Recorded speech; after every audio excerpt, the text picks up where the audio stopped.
السلام عليكم ورحمة الله وبركاته.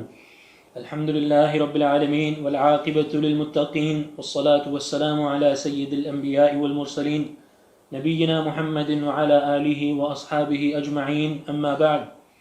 يقول الإمام البخاري رحمه الله تعالى: باب من هم بحسنة أو بسيئة. قال حدثنا أبو معمر قال حدثنا عبد الوارث قال حدثنا جعد أبو عثمان قال حدثنا أبو رجاء العطاردي عن ابن عباس رضي الله عنهما عن النبي صلى الله عليه وسلم فيما يروي عن ربه عز وجل قال إن الله عز وجل كتب الحسنات والسيئات ثم بين ذلك، فمن هم بحسنة فلم يعملها كتبها الله له عنده حسنة كاملة، فإن هم بها وعملها كتبها الله له عنده 10 حسنات إلى 700 ضعف إلى أضعاف كثيرة، ومن هم بسيئة فلم يعملها كتبها الله له عنده حسنة كاملة، فإن هو هم بها فعملها كتبها الله له سيئة واحدة. إن الحمد لله نحمده ونستعينه ونستغفره ونعوذ بالله من شرور أنفسنا ومن سيئات أعمالنا، من يهده الله فلا مضل له ومن يضلل فلا هادي له، وأشهد أن لا إله إلا الله وحده لا شريك له، وأشهد أن محمدا عبده ورسوله. يا أيها الذين آمنوا اتقوا الله حق تقاته ولا تموتن إلا وأنتم مسلمون. يا أيها الناس اتقوا ربكم الذي خلقكم من نفس واحدة وخلق منها زوجها وبث منهما رجالا كثيرا ونساء، واتقوا الله الذي تساءلون به والأرحام إن الله كان عليكم رقيبا. يا أيها الذين آمنوا اتقوا الله وقولوا قولا سديدا يصلح لكم أعمالكم ويغفر لكم ذنوبكم، ومن يطع الله ورسوله فقد فاز فوزا عظيما. اللهم صل على محمد وعلى آل محمد كما صليت على إبراهيم وعلى آل إبراهيم إنك حميد مجيد. اللهم بارك على محمد وعلى آل محمد كما باركت على إبراهيم وعلى آل إبراهيم إنك حميد مجيد. سبحانك لا علم لنا إلا ما علمتنا إنك أنت العليم الحكيم. رب اشرح لي صدري ويسر لي أمري واحلل عقدة من لساني يفقه قولي.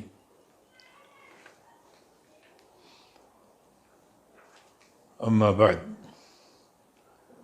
فقد قال الإمام البخاري رحمه الله تعالى: باب من هم بحسنة أو بسيئة. یہ باب نمبر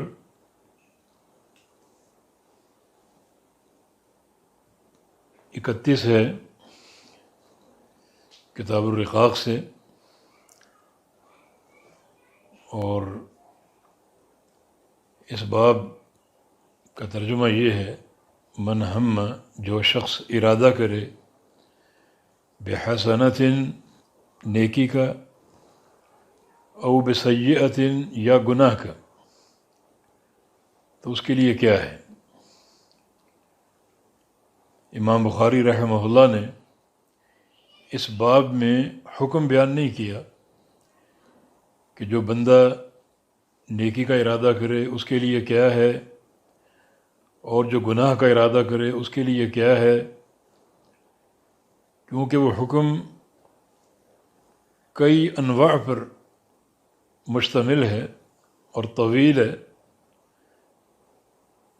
پھر دوسری بات یہ کہ جو حدیث اس باب کے تحت ذکر کی ہے اس میں تمام تر تفصیل کے ساتھ حکم بیان ہے۔ تو تو امام بخاری رحمہ اللہ نے ایک اشارہ دے دیا اور یہ بتا دیا کہ اس کا حکم آگے حدیث میں بیان ہو رہا ہے، تو اسی کو لے لیا جائے، وہی اس باب کا جواب ہے۔ حدیث جو ذکر کی ہے وہ عبداللہ بن عباس رضی اللہ عنہما کی روایت سے، عن النبی صلی اللہ علیہ وسلم، نبی صلی اللہ علیہ وسلم سے، فیما یروی عن ربہ، یہ ان احادیث میں سے ہے جو آپ صلی اللہ علیہ وسلم روایت کر رہے ہیں اپنے رب سے، یعنی نبی علیہ السلام جو آگے ارشاد فرما رہے ہیں وہ اپنے رب سے روایت فرما رہے ہیں۔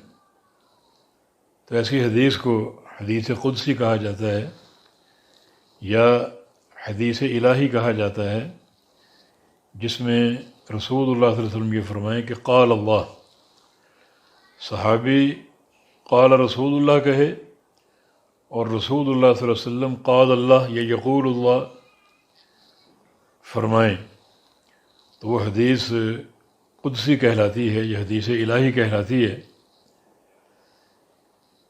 اس میں ایک امر موقد ہے، ویسے تو ہر حدیث اللہ تعالیٰ کی طرف سے ہے، رسول کریم صلی اللہ علیہ وسلم کا مقام یہی ہے، وما ينطق عن الهوى ان هو الا وحی یوحى، کہ آپ اپنی خواہش سے کبھی دین کے معاملے میں بات نہیں فرماتے، بلکہ دین کی بات جب بھی ارشاد فرماتے ہیں وہ اللہ تعالیٰ کی وحی ہوتی ہے۔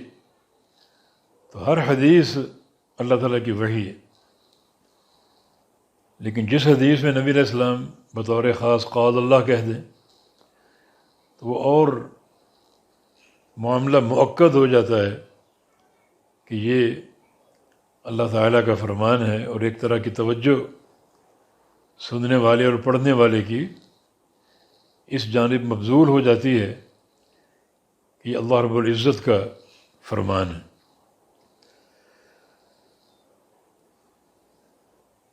تو اللہ تعالیٰ کیا فرما رہے ہیں؟ ان اللہ کتب الحسنات والسیئات، بے شک اللہ رب العزت نے لکھ دی ہیں نیکیاں اور گناہ، نیکیاں بھی لکھ دیں اور گناہ بھی لکھ دیے۔ یہ ایک اجمالی فرمان ہے کہ نیکیاں بھی اللہ نے لکھ دیں اور گناہ بھی لکھ دیے۔ ثم بین ذالک، پھر اس اجمال کی تفصیل خود ہی بیان کی، چنانچہ ان اللہ کتب الحسنات والسیئات، یہ جملہ اجمال ہے، اور آگے فمن ہم بحسنہ آخر تک یہ تفصیل ہے، اس اجمال کی تفصیل جو خود رسول اللہ صلی اللہ علیہ وسلم نے اللہ تعالیٰ کی طرف سے بیان فرما دی۔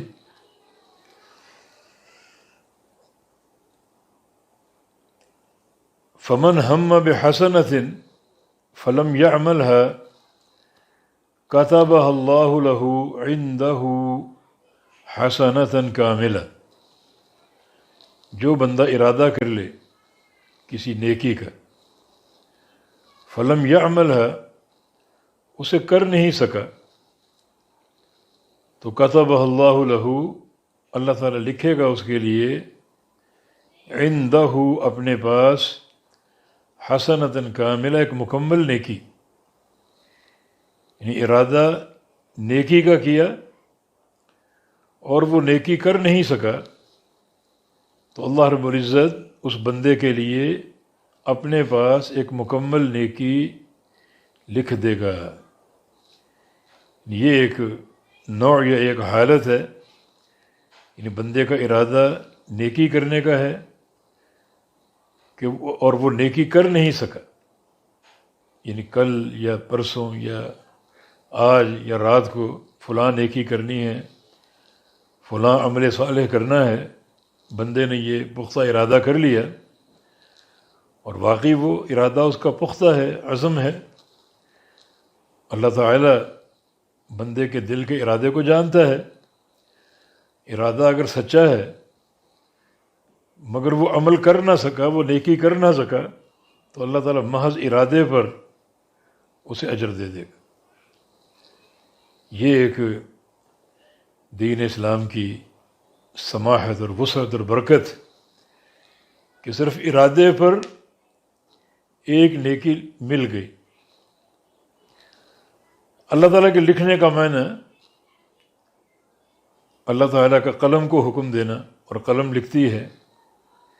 اول ما خلق اللہ القلم فقال له اکتب. تو اللہ تعالیٰ کے امر سے قلم لکھتی ہے. یہ اللہ تعالیٰ ملائکہ کو حکم دیتا ہے، ملائکہ لکھتے ہیں.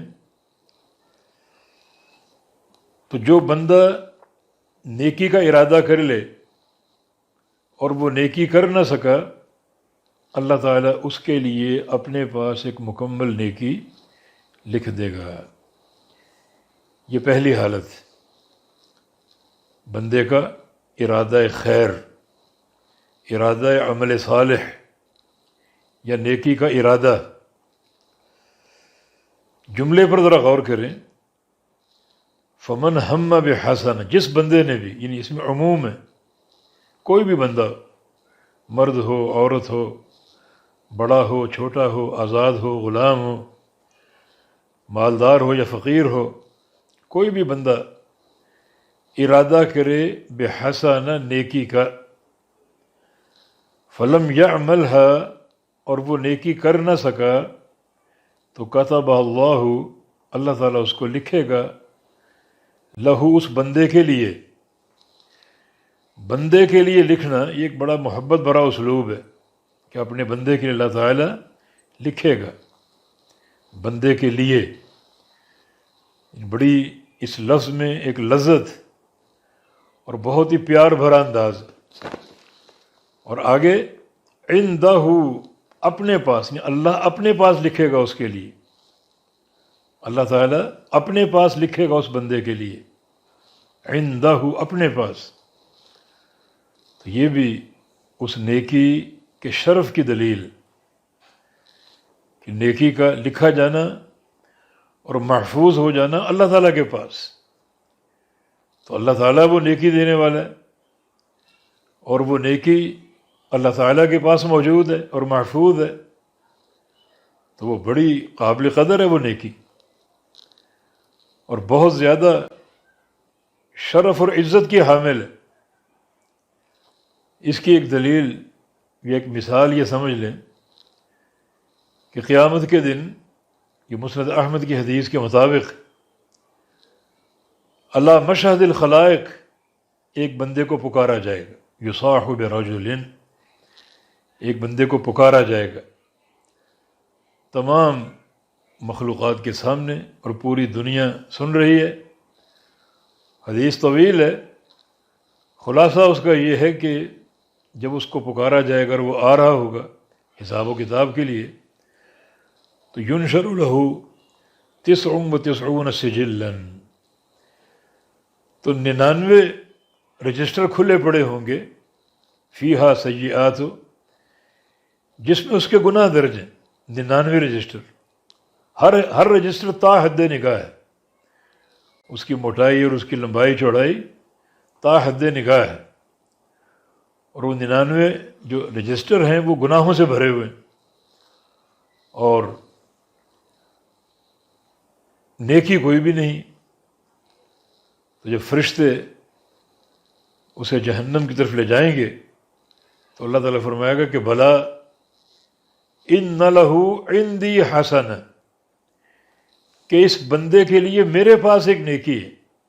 یہاں بھی وہی لہو، اس بندے کے لیے، وہی پیار بھرا انداز. اور عندی، یہ اس نیکی کا شرف ہے کہ وہ نیکی میرے پاس موجود اور محفوظ ہے.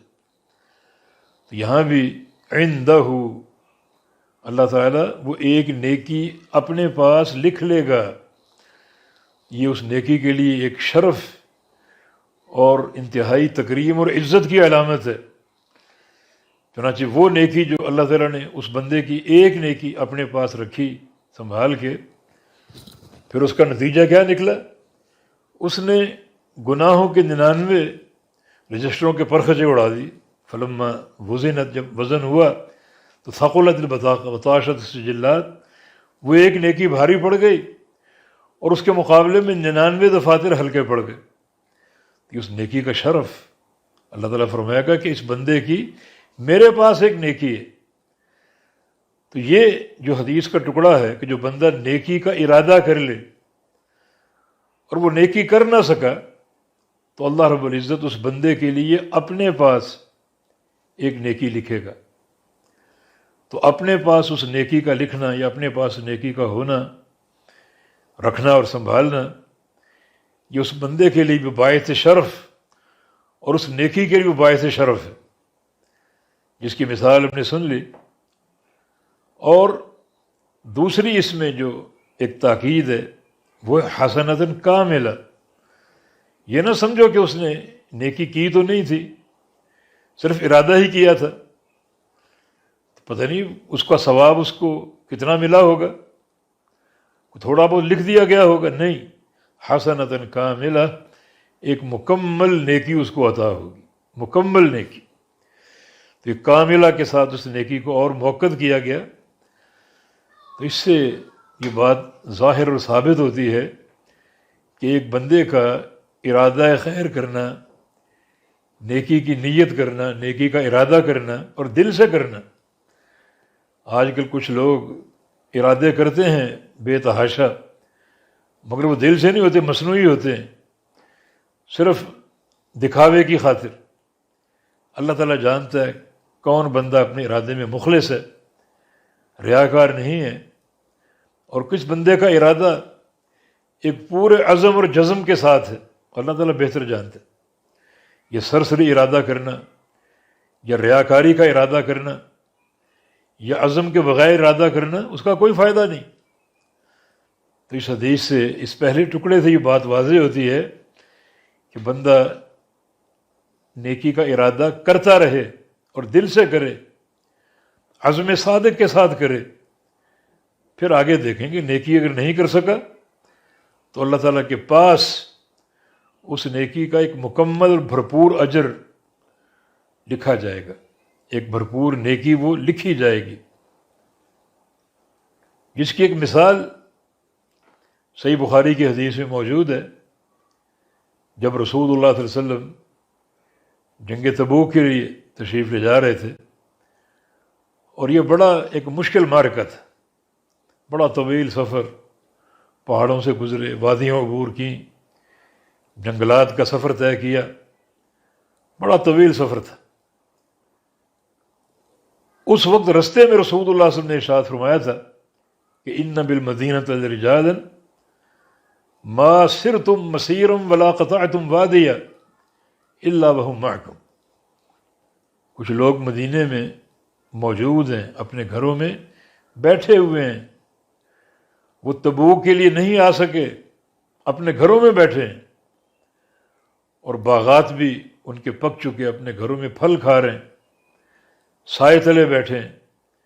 لیکن ما سرتم مسیرا ولا قطعتم وادیا الا وهم معکم، تم نے یہ تبوک کے سفر میں جو وادی طے کی، جو راستہ عبور کیا، وہ تمہارے ساتھ ساتھ تھے.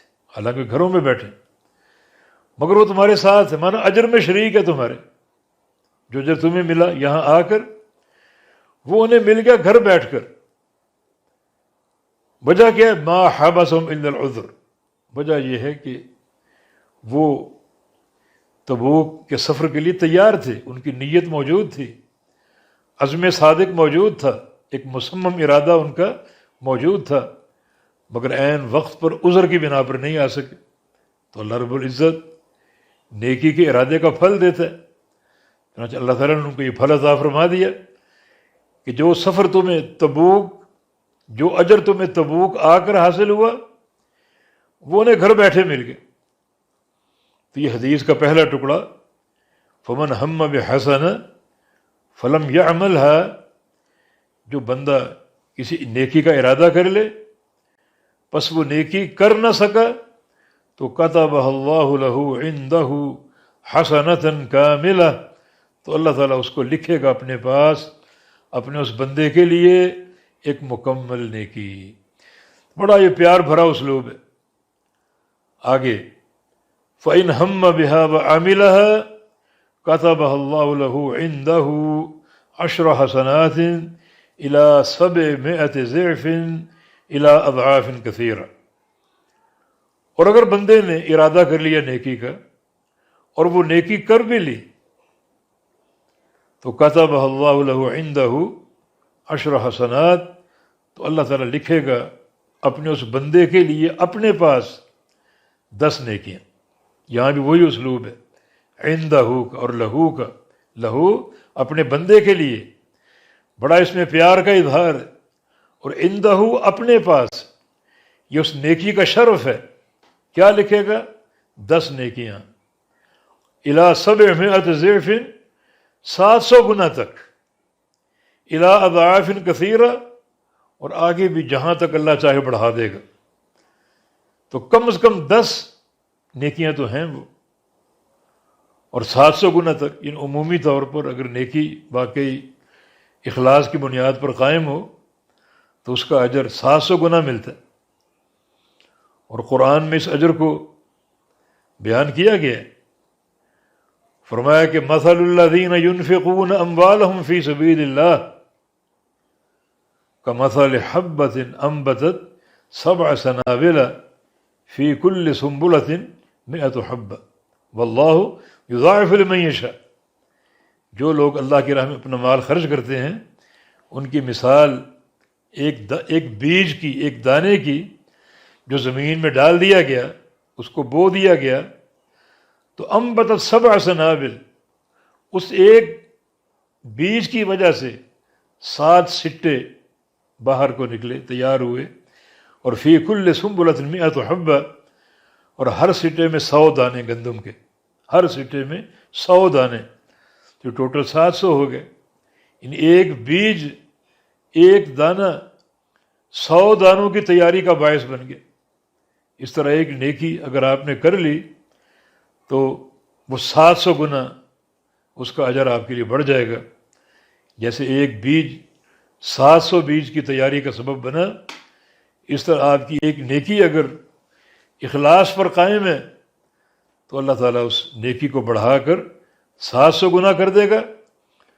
اور یہاں تک محدود نہیں ہے، آگے فرمایا کہ واللہ یضاعف لمن یشاء، اللہ تعالیٰ جس کے لیے چاہے اور بڑھا دے، یعنی 700 گنا سے بھی بڑھا دے. واللہ واسع علیم، اللہ تعالیٰ بڑا وسعت والا اور بڑا جاننے والا ہے. بندے کے احوال کو جانتا ہے، بندے کی نیت کو جانتا ہے، اس کے نیکی کے قصد کو جانتا ہے. تو وہ اگر بہت ہی اخلاص پر مبنی ہے، ریاکاری قطعاً نہیں ہے، اور بڑی ایک سچی طلب موجود ہے، تو اللہ رب العزت واسع، بڑی وسعتوں والا، اجر کو اور بڑھا چڑھا کر بندے کو عطا فرما دیتا ہے. تو یہاں تک نیکی کے تعلق سے بندوں کے 2 احوال سامنے آتے ہیں.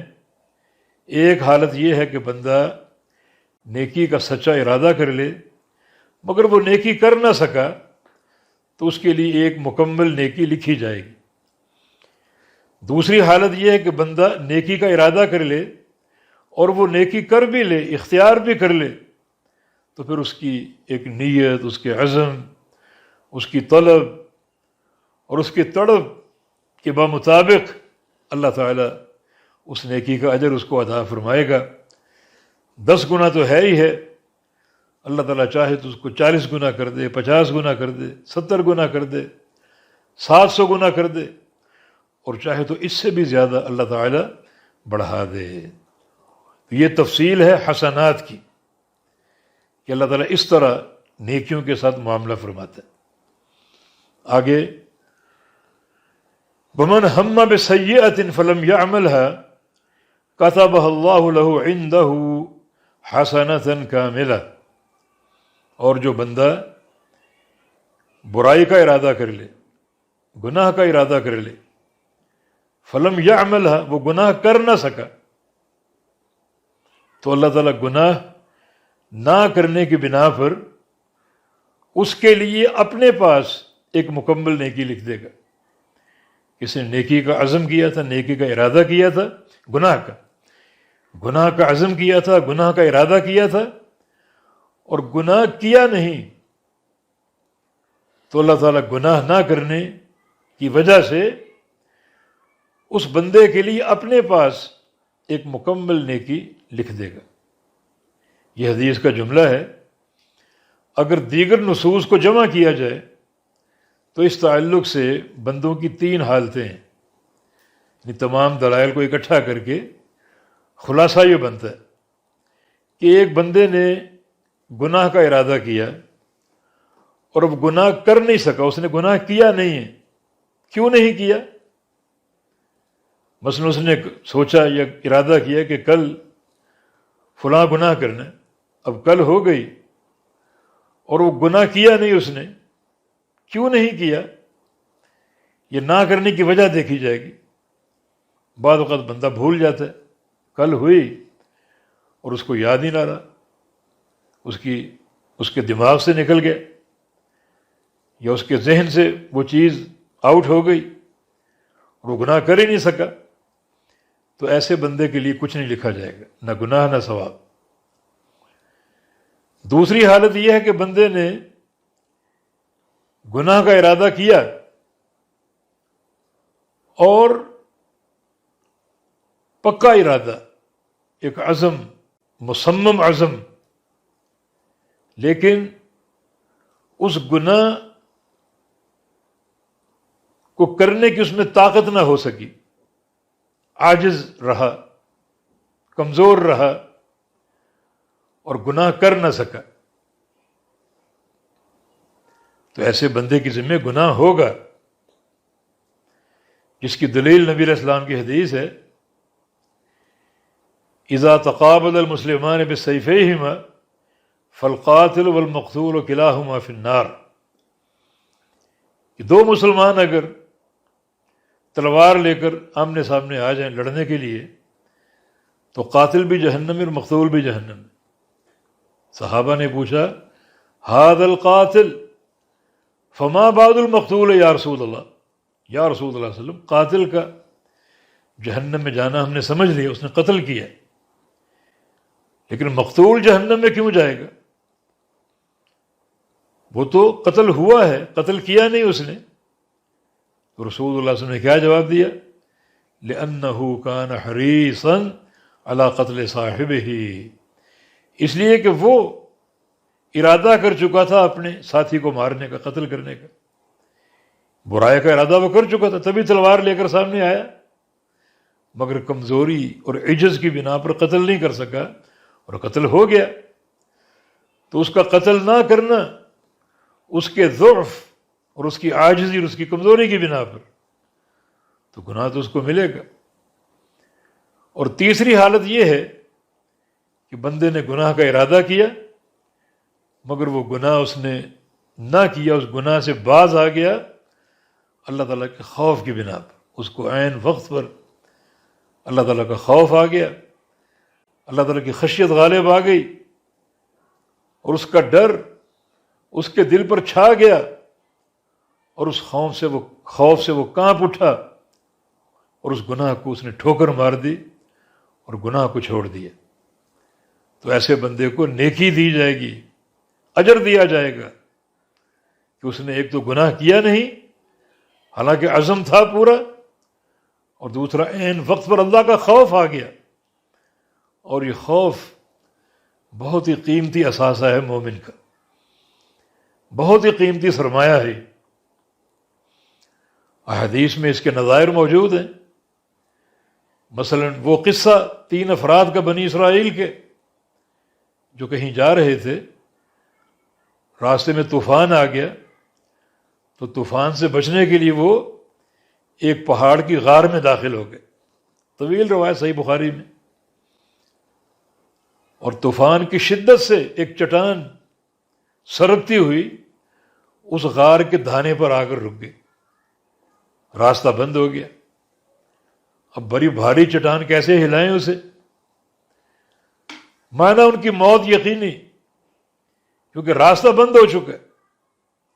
اب ان تینوں نے اللہ تعالیٰ سے دعا کی، تینوں نے اپنی کسی نیکی کا وسیلہ پیش کر کے. وہ حدیث صحیح بخاری میں موجود ہے.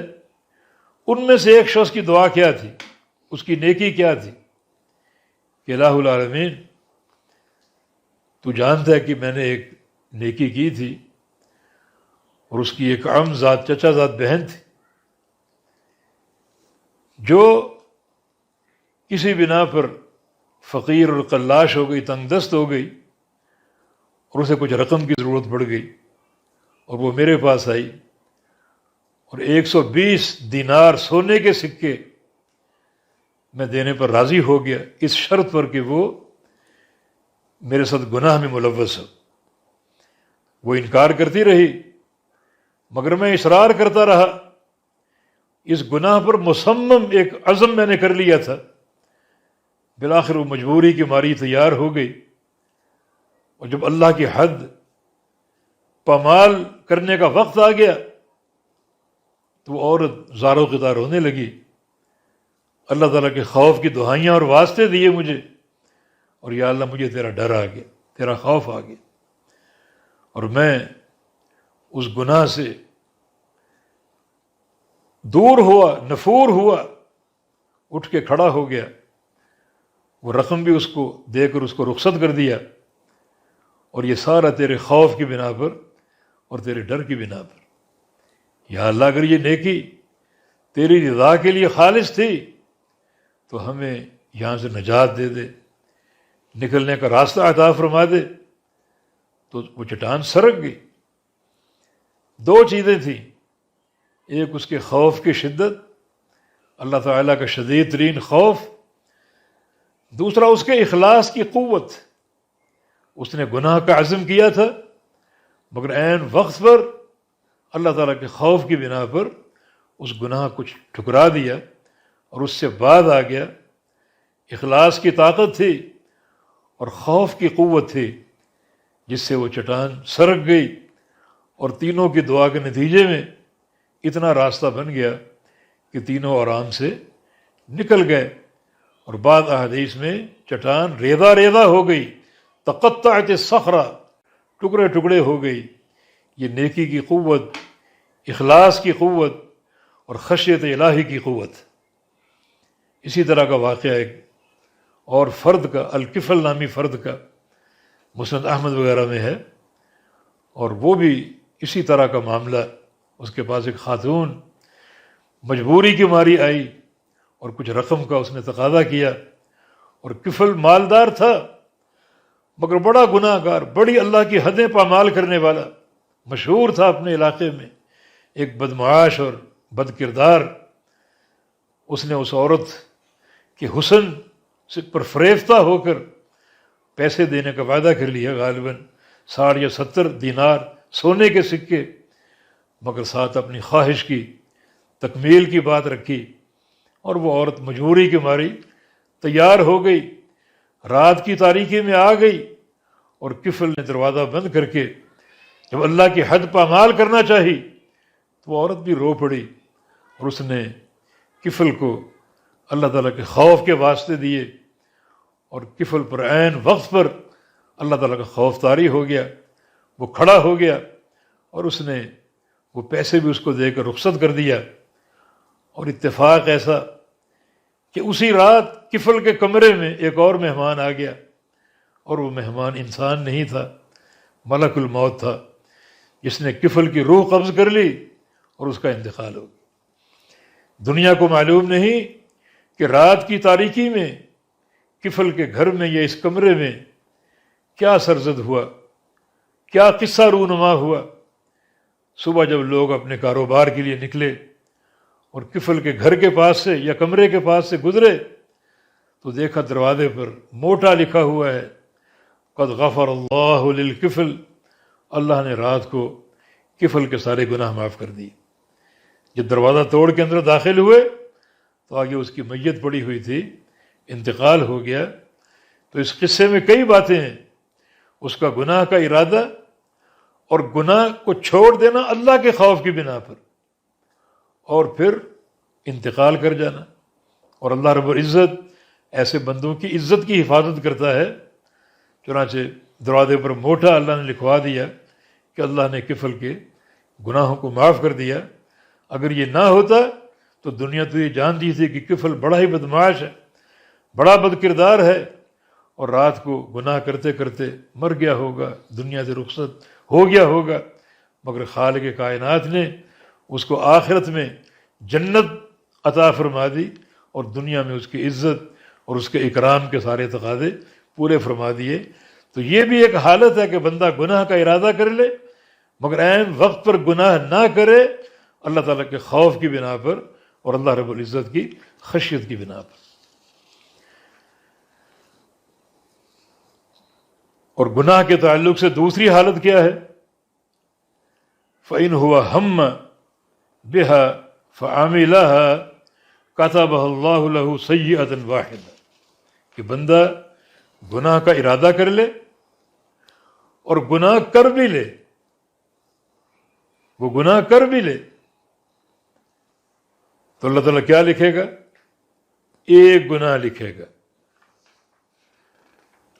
ایک گناہ لکھے گا۔ فَإِنْ هُوَ هَمَّ بِهَا، اگر بندہ گناہ کا ارادہ کر لے، فَعَمِلَهَا، اور وہ گناہ کر بھی لے، یہاں عندہ کے الفاظ نہیں ہیں، كَتَبَهَا اللَّهُ لَهُ سَيِّئَةً وَاحِدَةً، تو اللہ تعالیٰ اس کے لیے ایک گناہ لکھے گا۔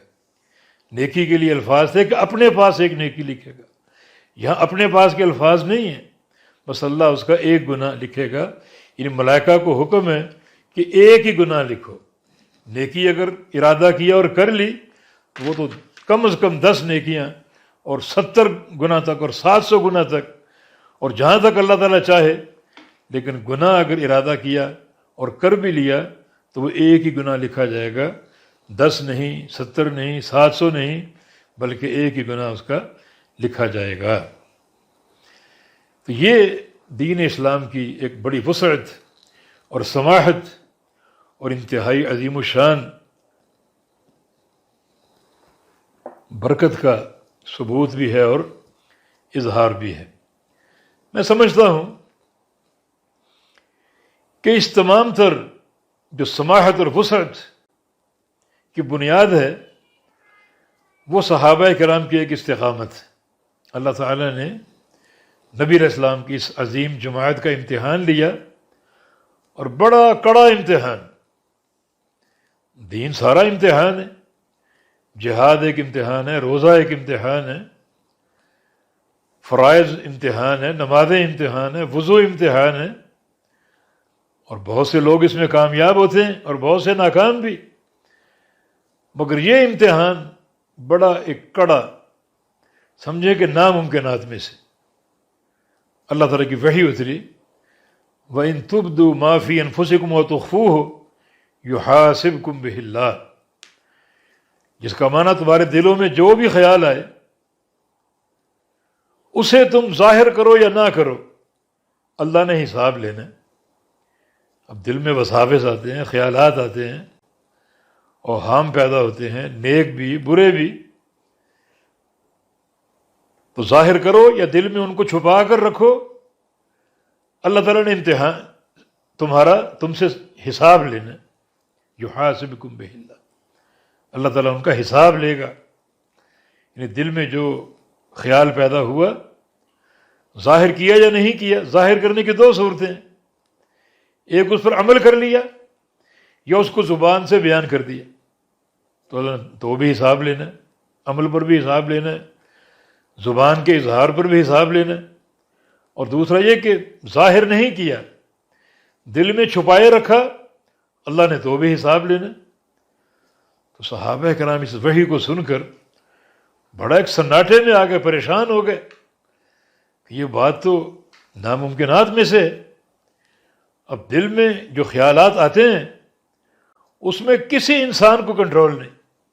ان الشیطان یجری من الانسان مجرا دمہ، شیطان انسان کے اندر گردش کر رہا ہے، انسان کے خون کے ساتھ ساتھ ہر جگہ اس کی رسائی ہے، اور وہ طرح طرح کے خیالات اور وساوس انسان کے دل میں پیدا کرتا ہے۔ اس میں تو کسی کو کنٹرول ہے ہی نہیں۔ ایک صحابی نبی علیہ السلام کے پاس آیا اور آ کر کہا کہ یا رسول اللہ صلی اللہ علیہ وسلم، جو میرے دل میں خیالات آتے ہیں بڑا ان سے میں تنگ ہوں، بڑا بیزار ہوں. بعض اوقات ایسے ایسے خیالات آتے ہیں کہ مجھے کوئی آسمان تک لے جائے اور وہاں سے دھکا دے کر زمین پر پٹخ دے، وہ آسان ہے، مگر وہ خیال بڑا بھاری اور مشکل. رسول اللہ صلی اللہ علیہ وسلم نے ارشاد فرمایا الحمدللہ الذی جعل امرہ الی الوسوسہ، یہ اس اللہ کا شکر اور اس کی حمد ہے کہ اس نے شیطان کا معاملہ وسوسے تک محدود رکھا ہے. یہ شیطان کے وسوسے ہوتے ہیں، یہ خیالات شیطان کی طرف سے ہوتے ہیں، اور اللہ کا شکر کہ اس نے شیطان کا سارا معاملہ وسوسے تک رکھا اور وساوس سے اس کو آگے نہیں بڑھنے دیا. اور پھر اللہ تعالیٰ نے ان وساوس کے مقابلے میں شریعت دی، دین عطا فرمایا، آیات بینات بھیجی. تو اب یہ آیت کریمہ جو اتری سورہ بقرہ کی، جو آخری رکوع میں، کہ دل میں جو خیال آئے ظاہر کرو یا نہ کرو اللہ نے حساب لینا. اس پر صحابہ پریشان ہو گئے، نبی علیہ السلام کی خدمت میں حاضر ہو گئے اور آ کر عرض کیا کہ اس آیت نے تو کمر توڑ دی. اللہ تعالیٰ نے جہاد کا حکم دیا، ہم نے گلے کٹوا دیے. روزوں کا، نمازوں کا تو ہم نے فرائض کیا نفل ادا کیے، روزے فرضی بھی رکھے، نفلی بھی رکھے. مال خرچ کرنے کا حکم دیا، ہم نے کھڑے کھڑے بے تحاشا مال خرچ کر دیا. لیکن اس پر کیسے عمل ہو؟ جو دل کے خیالات اور دل کے وساوس ہیں، ان پر کیسے عمل ہو؟ خیالات پر تو کسی انسان کو کنٹرول نہیں. اب ہر برے خیال پر اگر حساب ہوگا تو انسان تو مارا گیا. کیا مخرج اور کیا نجات کا راستہ اس کے لیے؟ تو رسول اللہ صلی اللہ علیہ وسلم نے صحابہ کو تسلی دی کہ تم ایمان لے آؤ، میرے ساتھ بنی اسرائیل والا معاملہ مت کرو، جنہوں نے موسیٰ علیہ السلام کی بات سن کر کہا سمعنا وعصینا، ہم نے سنا اور ہم نے نافرمانی کی. تم سمعنا واطعنا کہہ دو کہ یا اللہ تیرا فرمان ہم نے سن لیا اور قبول کر لیا، اطاعت کر لی. اور پھر تم معاملہ اللہ کے سپرد کر دو. اللہ رب العزت دلوں کے احوال کو جانتا ہے، اپنے بندوں کی کمزوریوں کو جانتا ہے. چنانچہ صحابہ کا امتحان لینا تھا، صحابہ کامیاب ہو گئے. سمعنا واطعنا، رب تعالی نے جو فرما دیا ہم نے سن لیا اور سن کر قبول کر لیا. چنانچہ فوراً اللہ تعالیٰ کی دوسری وحی آ گئی، لا یکلف اللہ نفسا الا وسعها. اللہ تعالیٰ کسی نفس کو، کسی انسان کو اس کی طاقت سے بڑھ کر تکلیف نہیں دیتا. یعنی یہ بات بندے کی طاقت سے باہر ہے، اور اللہ رب العزت طاقت سے بڑھ کر کسی بندے کو تکلیف نہیں دیتا. اور یہ معاملہ بندے کی طاقت سے باہر ہے، چنانچہ اللہ رب العزت نے یہ حکم اٹھا لیا کہ اللہ تعالیٰ کسی انسان کو اس کی طاقت سے بڑھ کر تکلیف نہیں دیتا. صرف صحابہ کرام کی استقامت کا، ان کے جذبہ اطاعت کا، اطاعت گزاری کا اور وفا شعاری کا امتحان لینا تھا، اور صحابہ اس میں 100% کامیاب ہو گئے. اللہ تعالیٰ راضی ہو گیا. اس سخت حکم کو اللہ نے اٹھا لیا، اور غالباً نبی علیہ السلام کی حدیث اسی استقامت کا صلہ ہے، عظیم و شان صلہ، کہ اب جو بندے کے دل میں خیال آتے ہیں، اچھے بھی اور برے بھی، اچھے بھی اور برے بھی، اچھا خیال آ جائے نیکی کا، عمل صالح کرنے کا، اور بندہ وہ نیکی کر نہ سکا، تو اللہ رب العزت اچھے خیال پر، عزم صادق پر، اس عزم مصمم پر اس بندے کے لیے اپنے پاس ایک اجر لکھ لے گا، اور بندے کے لیے وہ نیکی اللہ کے ہاں محفوظ ہو جائے گی.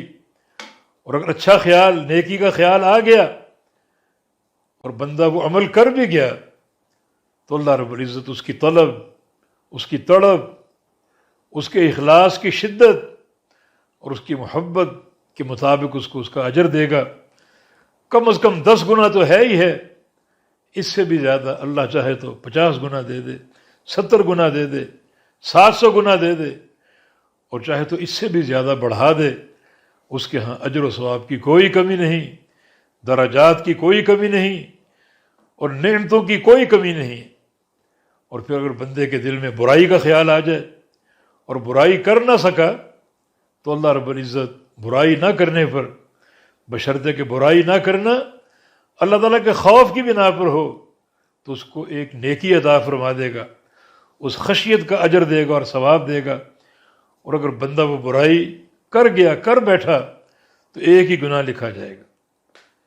بلکہ بعض احادیث سے یہ بات ثابت ہوتی ہے کہ جب بندہ برائی کا ارادہ کرتا ہے تو اللہ تعالیٰ فرشتوں کو منع کرتا ہے، مت لکھو، ابھی انتظار کرو، بندہ یہ گناہ کرتا ہے یہ نہیں کرتا، نہیں کیا تو اس کو اجر دے دو، ایک ثواب لکھ دو، اور اگر کر لیا تو ایک حدیث کے مطابق اللہ تعالیٰ فرشتوں کو حکم دیتا ہے کہ 6 پہر انتظار کرو، 6 گھڑیاں، 6 ساعات کے الفاظ ہیں۔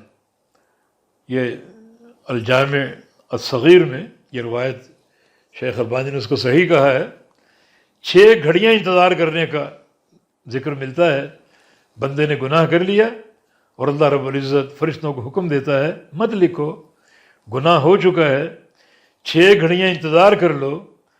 بندہ اگر توبہ کر لیتا ہے تو پھر اس گناہ کو لکھنے کی ضرورت ہی نہیں، اور اگر توبہ نہیں کر پایا، توبہ نہیں کی اس نے، تو پھر ایک ہی گناہ لکھو۔ نیکیوں کا یہاں اصول نہیں چلے گا کہ نیکیاں آپ 700 گناہ لکھ دیں، گناہ جو ہے وہ ایک ہی لکھا جائے گا۔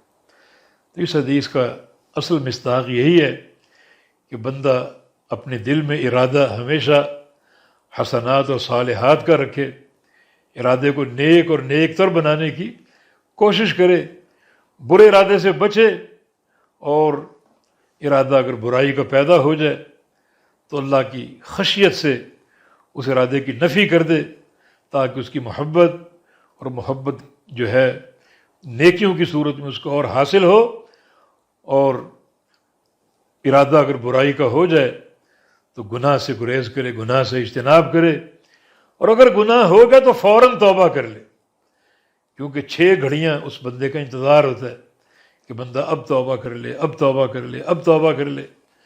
اور اگر بندہ فوری توبہ کر لے تو پھر وہ گناہ جو ہے وہ لکھا نہیں جاتا، بلکہ توبہ کرنے پر اس گناہ کو بخش دیا جاتا ہے اور معاف کر دیا جاتا ہے۔ والذین اذا فعلوا فاحشۃ او ظلموا انفسهم ذکروا اللہ فاستغفروا، یہ اللہ تعالیٰ کے متقی بندے، فاستغفروا لذنوبہم، کوئی معصیت ہو جائے، کوئی گناہ ہو جائے تو فوراً اللہ تعالیٰ کی ان کو یاد آتی ہے، اس کا خوف بیدار ہو جاتا ہے، اور وہ فوراً توبہ اور استغفار پر آمادہ ہو جاتے ہیں، اور اللہ ان گناہوں کو، اس گناہ کو بخش دیتا اور معاف کر دیتا۔ بلکہ صحیح بخاری کی ایک حدیث ہے، نبی علیہ السلام کا ارشاد گرامی، ایک بندہ اگر گناہ کر لے اور گناہ کر کے فوراً توبہ کر لے تو اللہ فرشتوں سے کہتا ہے کہ انظروا الی عبدی، میرے بندے کو دیکھو، اذنب ذنبا، اس نے ایک گناہ کیا، وعلم ان لہ ربا یغفرہ، اور اسے یہ بات معلوم ہے کہ اس گناہ کو بخشنے والا ایک رب موجود ہے، رب تعالیٰ اس کو بخشنے والا موجود ہے۔ اور دیکھو کس الہا اور شدت اور اضطرار کے ساتھ یہ توبہ کر رہا ہے، اور میں اس کو معاف کر دیتا ہوں۔ بندے سے پھر وہی گناہ ہو گیا، 2 دن بعد، 4 دن بعد، مہینے بعد پھر وہی گناہ ہو گیا، پھر توبہ کرنے پہنچ گیا، اللہ پھر وہی فرما رہا ہے، اور بندہ معاف ہو گیا، بخشا گیا۔ اور پھر وہ تیسری بار پھر وہ گناہ ہو گیا، بندہ پھر توبہ کرنے پہنچ گیا، اللہ تعالیٰ پھر فرما رہا، دیکھو میرا بندہ پھر وہ گناہ کر کے آ گیا، اسے اس بات کا یقین ہے کہ اس گناہ کو بخشنے والا رب تعالیٰ ہے، اور توبہ کر رہا ہے، اب میں اس کو معاف کرتا ہوں، تم گواہ رہو، اور آئندہ اگر یہ گناہ یہ کرے دوبارہ تو میں اس کو پہلے سے معاف کر چکا، مطلقاً اس کے لیے بخشش ہے۔ اس کی تفسیر علماء نے یہ کی ہے کہ آئندہ ان گناہ پہلے ہی معاف کر دیا گیا، مانا اس بندے کا جو منہج وہ سامنے آ چکا ہے، ایک گناہ اس نے 3 بار کیا اور تینوں بار کر کے اس نے توبہ کر لی، تو اس بندے کا جو منہج ہے وہ واضح ہو چکا کہ بندہ یہ جب بھی کبھی گناہ کرے گا فوری توبہ کر لے گا، تو اللہ رب العزت نے بھی فوری بخشنے کا وعدہ فرما لیا، بلکہ پہلے سے ہی اس گناہ کے بخشنے کا وعدہ فرما لیا۔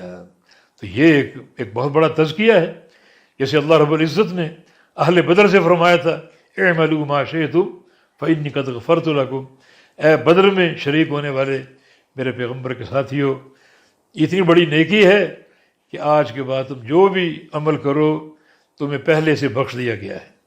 یہ منع نہیں کہ جو ان کو گناہوں کی اجازت دے دی گئی، گناہوں کی چھوٹ دے دی گئی، نہیں، بلکہ جو انہوں نے بدر میں شرکت کی، اتنی عظیم الشان نیکی ہے کہ اللہ تعالیٰ نے اس کا صلہ ان کو یہ دیا کہ ان کے دلوں کو استقامت دے دی اور ان کے دلوں کو ایک اعمال صالحہ پر قائم کر دیا اور گناہوں سے ان کو دور کر دیا۔ اس لیے اللہ تعالیٰ نے یہ بات فرما دی، اب تم جو مرضی کرو تمہیں بخش دیا گیا، تم معافی کے مستحق ہو۔ تو جو مرضی کرنے کا یہ معنی نہیں ہے کہ اب تم گناہ بھی کرتے رہو تو قابل معافی ہیں، بلکہ معنی یہ ہے کہ ان سے گناہ اب سرزد نہیں ہوگا، بلکہ نیکیاں ہی نیکیاں کرتے رہیں گے، اور اگر ہو بھی گیا بتقاضۂ بشریت تو اللہ رب العزت ان کو فوراً توبہ کی توفیق دے دے گا اور یہ گناہ کے معاملے کو صاف کروا لیں گے۔ جیسے رسول اللہ صلی اللہ علیہ وسلم نے عثمان غنی سے فرمایا تھا، جب انہوں نے جیش العسرہ کو تیار کرنے میں بے تحاشا مال خرچ کیا اور لدے پھدے جو ہیں وہ گھوڑے دے دیے، اونٹ دے دیے اور 100 سونے کی اشویاں دے دیں، تو رسول اللہ صلی اللہ علیہ وسلم نے خوش ہو کر فرمایا تھا کہ ما غر عثمان ما عمل بعد اليوم، کہ عثمان آج کے بعد جو بھی عمل کرے اس کو نقصان نہیں ہوگا۔ اس کا معنی یہ نہیں ہے کہ نیکی کرے تو بھی نقصان نہیں ہوگا اور گناہ کرے تو بھی نقصان نہیں ہوگا، نہیں، بلکہ عثمان ایک ایسا عمل کر گیا کہ اللہ اس عمل پر راضی ہو گیا اور عثمان کو اللہ تعالیٰ نے ایسی استقامت دے دی، ایسی توفیق دے دی کہ اس سے اب نیکیاں ہی نیکیاں سرزد ہوں گی، گناہ سرزد نہیں ہوگا۔ اور ویسے بھی عثمان غنی کا مقام کیا تھا؟ ان کا مقام یہ تھا کہ سچا اصدقہم حیاء، سچا حیادار، اور سچا حیادار وہ ہوتا ہے جس کے دل میں اللہ کی حیا ہو، اور اللہ کی حیا کا معنی یہ ہے کہ جب کوئی معصیت اور گناہ اس کے سامنے آئے تو اللہ کی حیا کے تقاضے اس کے سامنے آ جائیں کہ مجھے اللہ دیکھ رہا ہے، اور پھر وہ اس گناہ سے باز آ جائے، اس گناہ کو ٹھکرا دے۔ یہ سچی حیا ہے جو عثمان غنی رضی اللہ عنہ کا منہج تھا، اور تمام جو صحابہ تھے اہل اسلام ان سب میں زیادہ سچی حیا عثمان غنی رضی اللہ عنہ کے پاس تھی۔